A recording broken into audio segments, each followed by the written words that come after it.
Hello friends, here we are in the middle of August, and for our diocese that's a period where every year we gather on the Sunday following the Feast of the Assumption of the Blessed Virgin Mary. We gather at the shrine, the Grotto of Our Lady of Lourdes in Saint-Malo.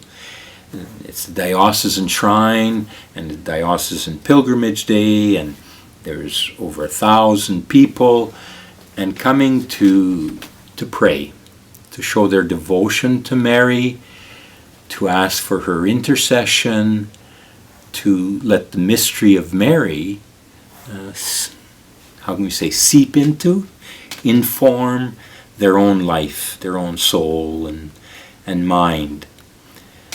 So when we think of that, the Assumption of Mary, what are we really talking about? The words we usually use are this: that from the moment of her death, Mary was assumed into the glory of the resurrection, that her body, her human earthly body, did not know decay at all, but was welcomed into the glory of the Father's love. Now that's pretty religious language, so maybe just walking around it a bit. I think we also, anything in our faith, we have to look to Jesus as the key to understanding and the key to how to live it out ourselves in our lives.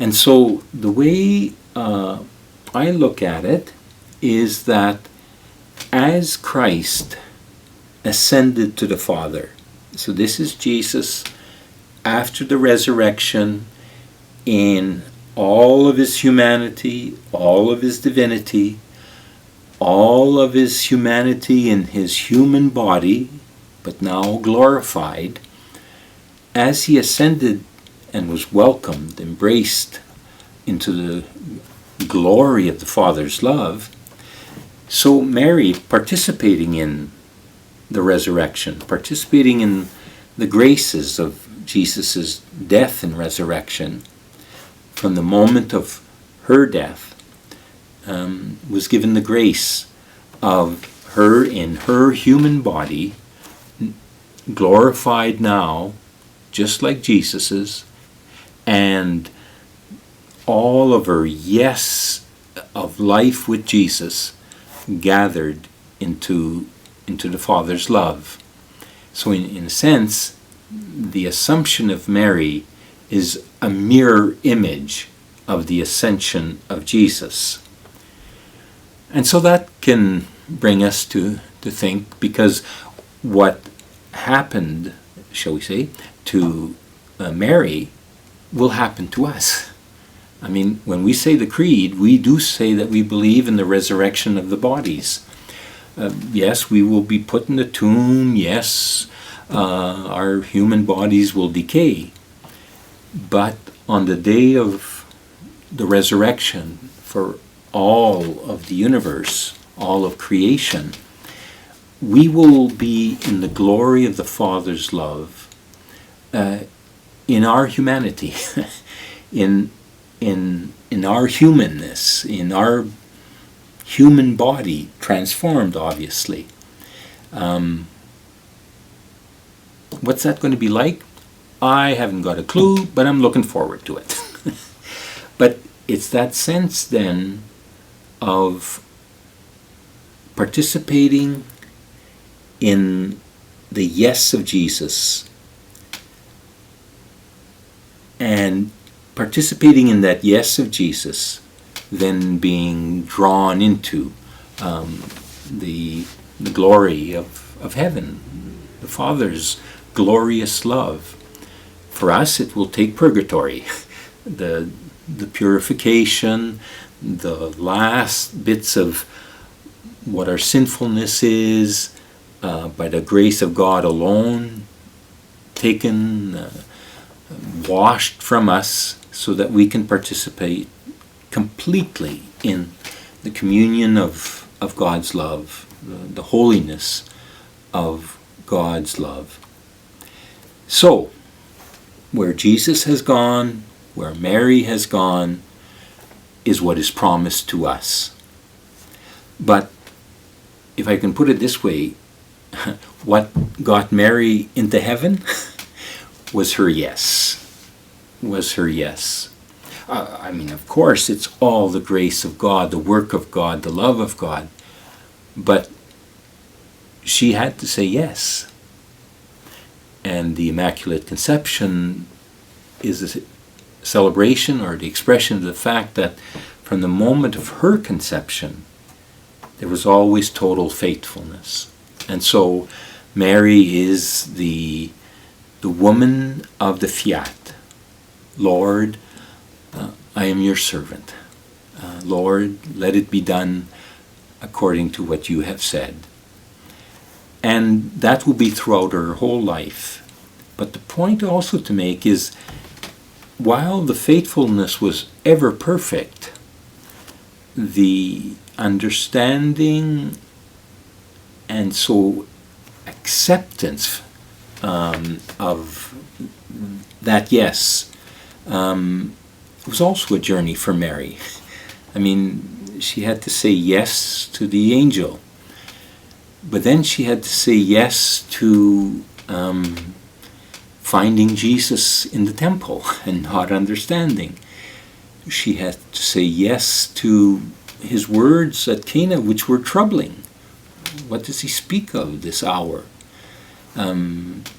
She had to grow in her understanding of what it meant. And that journey of understanding, embracing, would bring her to the foot of the cross. And her full participation in the passion of Jesus, in his love poured out, that does bring us to the glory of the Father. And so Mary, she said yes constantly. But one last yes. She's with the disciples after the Ascension. She's with the disciples praying for the promised gift of the Holy Spirit. She's once again putting all of her trust and all of the gift of herself into the Father's hands. So it's yes, yes, yes, yes. And when she dies, she's assumed immediately into the glory of the Father. And so we can see that our lives, if they're also going to be the mirror image of Jesus, then we're called, and Mary is the example. She leads us. She's the first disciple. She's the model of how to say yes. And so we say yes in so many ways, are called to say yes in so many ways, in friendships and in marriage and in family, saying yes to one another, and so saying yes to God's command of love, yes to our friendships and our neighbors in all that is mutual service and working together for the common good. Yes to the dignity of all people from the moment of conception to natural death, saying yes to the dignity of people at all times, especially when that dignity is attacked through racism or through poverty or being used as tools. We have to say that yes. Mary can lead us into that. And praying the rosary, individually, as a family, brings us to grow in that yes. And I would suggest that around this period of time, normally we would celebrate at Saint-Malo, not going to this year, but that doesn't mean we can't turn to Mary. Pray the rosary, and with each decade, how the Lord, opening ourselves to how the Lord can make our yes the bringing forth of God's reign. Anyway, But we're not going to let the year go completely unobserved, and in mid-October, near the Feast of Our Lady of the Rosary, we're going to have a televised Mass, diocesan televised Mass, from the small chapel at the shrine, and that will be our way. So I invite you to also look forward to that and join us in that celebration. Thank you.